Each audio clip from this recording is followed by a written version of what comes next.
The text pinged just as the city lights started to bleed into the dusk, another Friday night painting the same lonely picture. Richard was wheels up somewhere over the Pacific, chasing deals while I chased the quiet in our penthouse, a gilded cage high above Manhattan. His work was a black hole, swallowing him whole and leaving me orbiting a distant star. Hey Sarah, spontaneous road trip tomorrow? Upstate? It was Ryan, Richard's son, texting like we were college buddies, not stepmom and son from a previous life.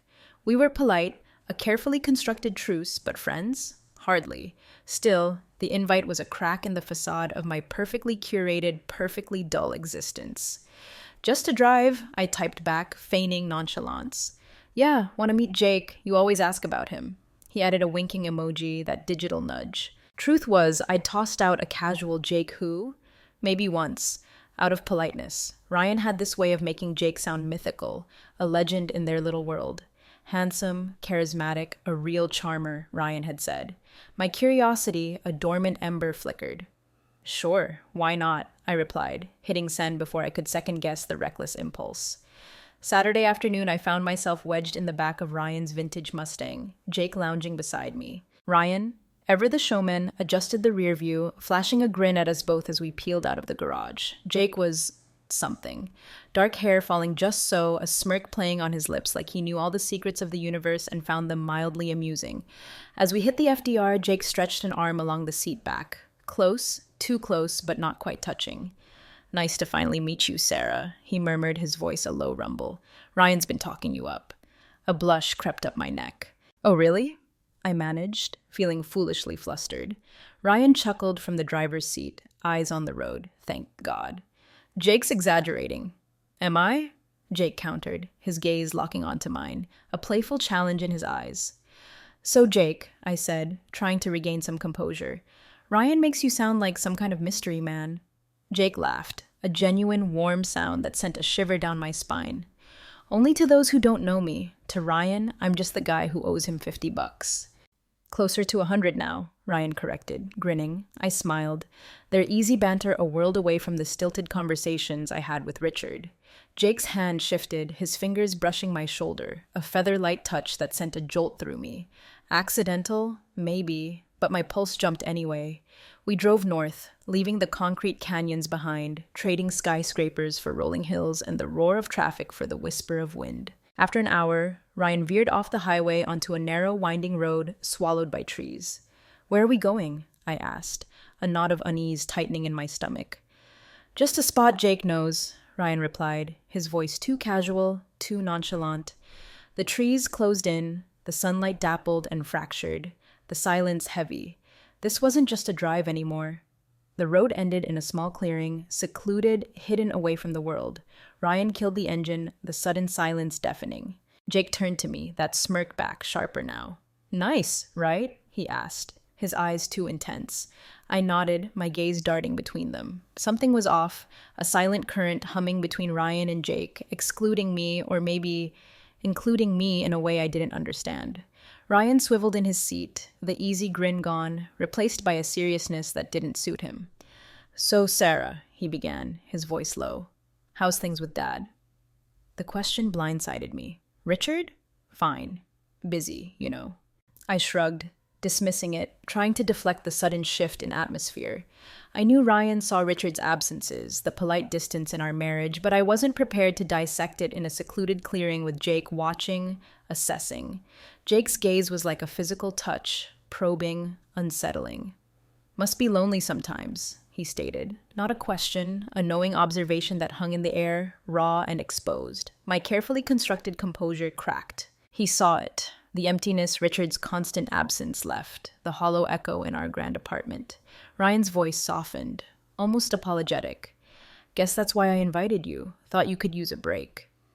His words were unexpected, a glimpse of genuine concern, but Jake cut through it, leaning closer, his voice dropping to a conspiratorial whisper.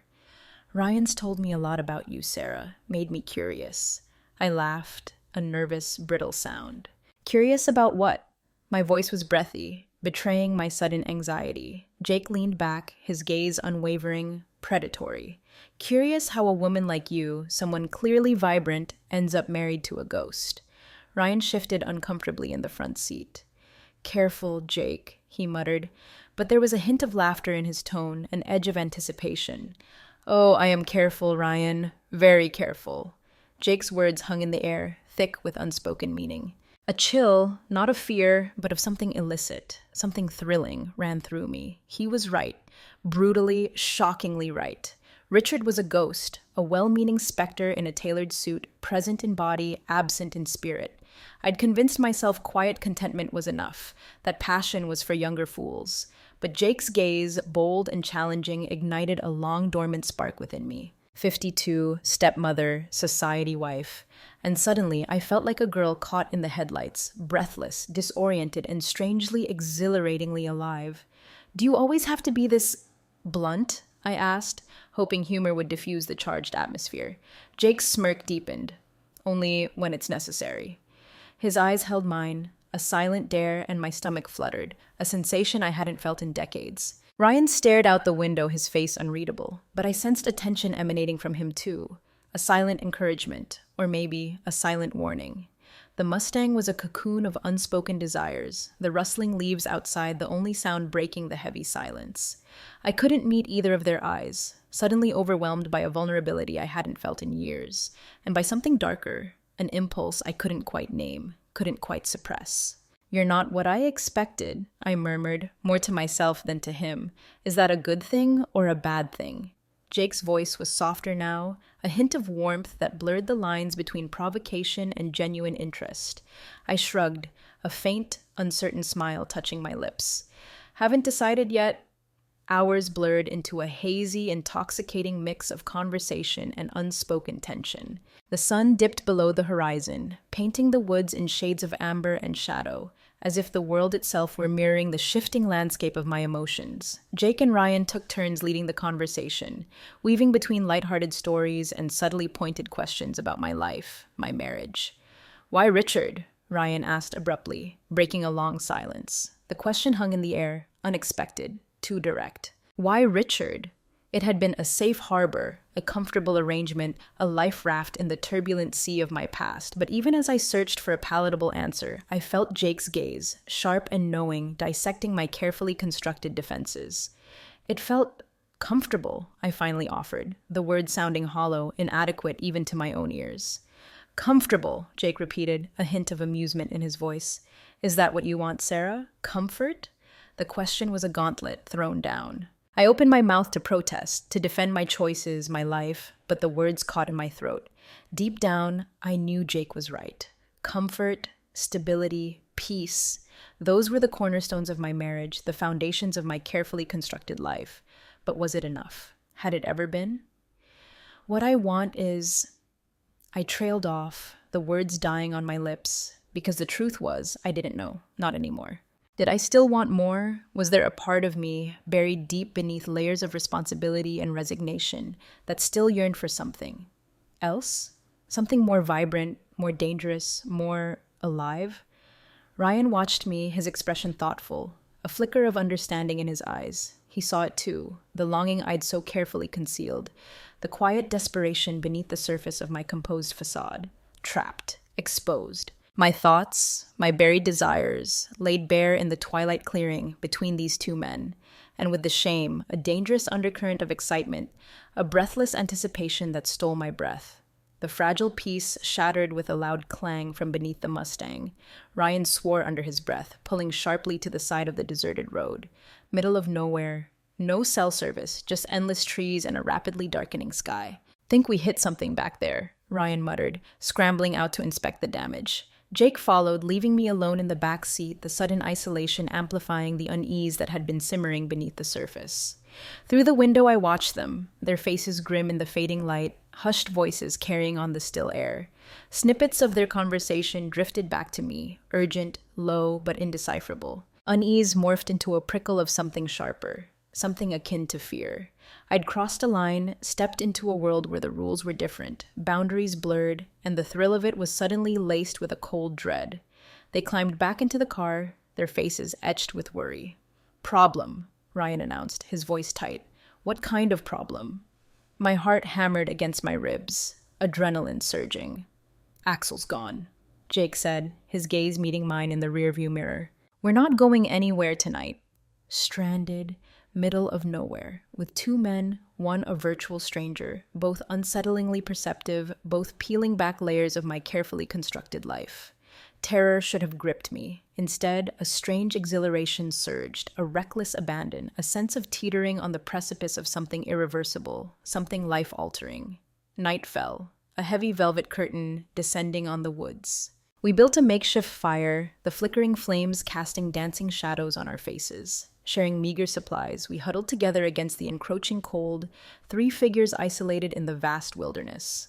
Ryan and Jake sat opposite me, their faces illuminated by the firelight, and for a moment, the reality of the situation felt surreal, dreamlike, or perhaps nightmarish. The forest held its breath, the silence broken only by the crackling fire and the low murmur of our voices. Ever wonder, Jake asked suddenly, his eyes fixed on mine, what your life would be like if you'd made different choices? The question was a jolt, unexpected, too personal. I looked away, the fire mesmerizing, hypnotic, the what-ifs, a dangerous territory I rarely allowed myself to explore. Regrets, I murmured, the word barely audible. We all have them. Jake nodded, his gaze intense, unwavering. Some choices haunt us, others free us. His tone was enigmatic, ominous, hinting at depths I couldn't fathom, secrets lurking beneath the surface. I felt Ryan's eyes on me too, a quiet, steady gaze that seemed to see right through me, through the carefully constructed walls I'd erected around my heart. Silence descended, heavy, pregnant with unspoken truths, buried desires. I was poised on a precipice, the safe, predictable path of my life stretching behind me, the alluring, unknown wilderness beckoning ahead. And for the first time in years, I wasn't sure which path I wanted to take. As the night deepened, the conversation shifted, growing more intimate, more revealing. In the flickering firelight, defenses crumbled. Ryan spoke of his own restlessness, his struggle to find his place, the weight of expectations he carried. Jake, in turn, offered glimpses of a shadowed past, a troubled childhood, a nomadic existence driven by a nameless yearning. Then, their focus turned to me. My life before Richard, the dreams I'd once held, the passions I'd sacrificed at the altar of security. Resistance flickered, then faded. Their curiosity wasn't judgmental, but genuinely interested, encouraging. And slowly, tentatively, I began to unravel, confessing long-buried truths, admissions I hadn't even dared to whisper to myself. I wanted to be an artist, I confessed, the words catching in my throat. Paint, travel, live differently. The fire crackled, the only sound in the stillness. But then, I trailed off, the unspoken words hanging heavy in the air. Then you settled, Jake finished, his voice soft, understanding. I nodded, shame and a strange sense of relief washing over me. I told myself I was happy, that I didn't need more, but sometimes... The silence stretched, thick with unspoken longing. Jake leaned forward, his gaze burning into mine. Maybe, he said, his voice barely a whisper, maybe it's not too late. The words resonated, a tremor of possibility shaking the foundations of my carefully constructed world. Maybe it's not too late, Jake's words echoed in the stillness, hanging between us like a dare, a promise, a threat. The air crackled with unspoken desires, long-suppressed yearnings clawing their way to the surface. My heart hammered, a frantic drumbeat against the quiet rhythm of my carefully curated life. Comfort, stability. Had they become a cage, gilded and suffocating? Sometimes, I admitted, my voice barely a breath, sometimes I feel like I'm watching my own life from the outside, like I'm a stranger in my own skin. Ryan shifted, a flicker of recognition in his eyes. I get that, he murmured. Like you're waiting for something to... start. Jake's gaze softened, the playful edge replaced by a quiet understanding. We all settle, he said, his voice low, resonant. But every choice has a consequence, and sometimes those consequences are the wake-up call we need. His words struck a chord, a deep, resonant truth I'd buried for years. Contentment, enough. Lies I'd whispered to myself until they'd become a suffocating reality. Had I traded passion for security, fire for embers, a life half-lived for a life safely contained? Silence descended again, each of us lost in the labyrinth of our own reflections. Ryan tossed another log on the fire, sparks erupting, dancing against the darkness, fragile, fleeting, beautiful, like my own buried dreams. Richard, I began, the name feeling foreign on my tongue. Richard's always been practical, a hollow defense, a weak justification. He's a good man, reliable, predictable. The words tasted like ash in my mouth.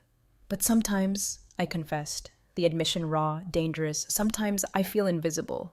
The dam had broken. The carefully constructed walls crumbling. I stole a glance at Ryan and Jake, bracing for pity, for judgment, but their eyes held only understanding, empathy. Ryan's gaze was gentle, sad. "It's hard," he murmured, "feeling like you're just part of someone else's life, not your own." Jake's eyes held mine, unwavering. "So why not change it?" he asked, his voice soft, as if offering the simplest solution in the world. "Change it." The words hung suspended, heavy with possibility, with temptation, with the terrifying allure of the unknown. Change meant upheaval, chaos, letting go of the safety net I'd clung to for so long. But for the first time, the fear was eclipsed by something else. Curiosity, a thrill, both terrifying and intoxicating. Jake shifted closer, his hand resting on the ground inches from mine, the unspoken invitation palpable in the crackling firelight. "Sometimes," he murmured, his voice a low thrum, "the hardest part is just admitting what you really want." The firelight danced on his face, casting shadows that deepened the intensity of his gaze, unflinching, daring me to respond, to acknowledge the dangerous truth simmering beneath the surface. I could feel the weight of his words, the implicit offer, the seductive whisper of possibility. And I knew, with a certainty that resonated deep in my bones, that my next breath, my next word, would change everything. The night deepened, the fire dwindling, the cold seeping into our bones. We huddled closer, sharing the last vestiges of warmth, a fragile island of humanity in the vast, indifferent wilderness. I found myself wedged between Ryan and Jake, their proximity both comforting and electrifying. Ryan was quiet, lost in his own thoughts, while Jake's gaze remained fixed on me, a steady, unspoken promise in his eyes. The silence stretched, heavy with unspoken desires, with the weight of choices yet to be made. A desperate urge to break the tension, to lighten the suffocating atmosphere, rose within me, but every time I opened my mouth, the words died stillborn. Finally, Jake leaned closer, his voice barely audible above the crackling embers. "Sarah," he murmured, his breath warm against my ear, "I think you've been waiting too long." I swallowed, my pulse hammering, the question unspoken, yet hanging heavy in the air. Waiting for what? "For something real," he replied, simply, his voice sincere, almost gentle, as if he could sense the storm raging within me. "For something that feels alive." The raw honesty in his voice stole my breath, stripped away the last vestiges of my carefully constructed defenses. For a fleeting moment, the years with Richard, the carefully curated life, the gilded cage, vanished. All that remained was the weight of Jake's words and the aching, undeniable desire to feel alive. Ryan shifted beside me, his hand brushing mine, a fleeting, almost hesitant touch that sent a shiver down my spine.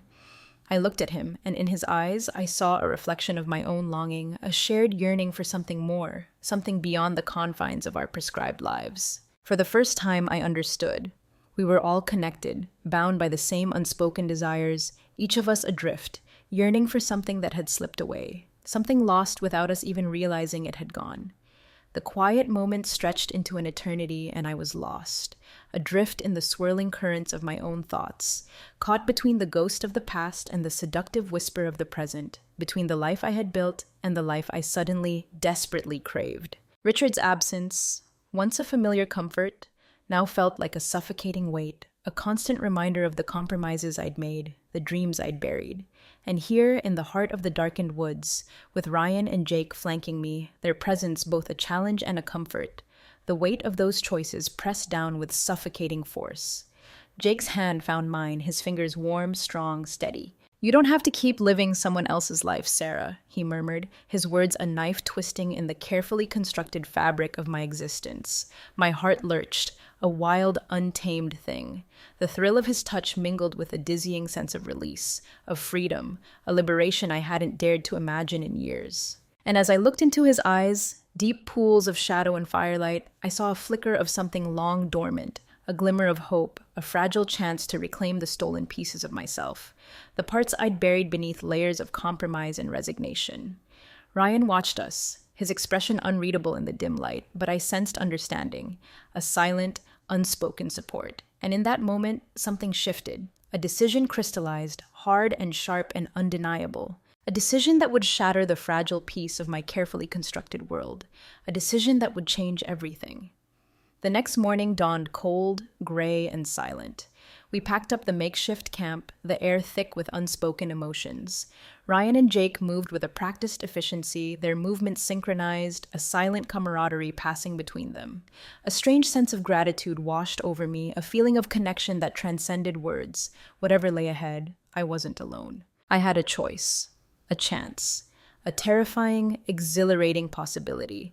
As we walked back to the Mustang, the weight of my decision settled upon me, a heady mix of fear and exhilaration that stole my breath. Jake caught my eye, a small, reassuring smile playing on his lips, and a surge of determination, a newfound resolve, flooded through me, lending strength to my trembling limbs. When we finally reached the car, Ryan paused, turning to me, his expression solemn, earnest. "Sarah," he began, his voice low, sincere, "whatever you decide, just know you deserve to be happy." The simple words, heartfelt and unexpected, brought tears to my eyes. For so long, I'd convinced myself happiness was a luxury I couldn't afford, a fleeting dream reserved for others, for those who hadn't already made their choices, hadn't already settled. But standing there between Ryan and Jake, bathed in the pale morning light, I realized with a clarity that pierced through years of self-deception that happiness wasn't a luxury. It was a choice, mine to make. Jake squeezed my hand, his touch a silent promise, a shared understanding, and I knew, with a certainty that resonated deep within my soul, that whatever lay ahead, I was ready to break free, ready to reclaim the life I'd lost. And for the first time in years, truly, deeply alive. As we drove back towards the city, a quiet peace settled over me, a sense of closure, of release, unexpected and profound. The journey was far from over, the path ahead uncertain, but I knew with unwavering conviction that I had taken the first step, the most terrifying, most liberating step of all.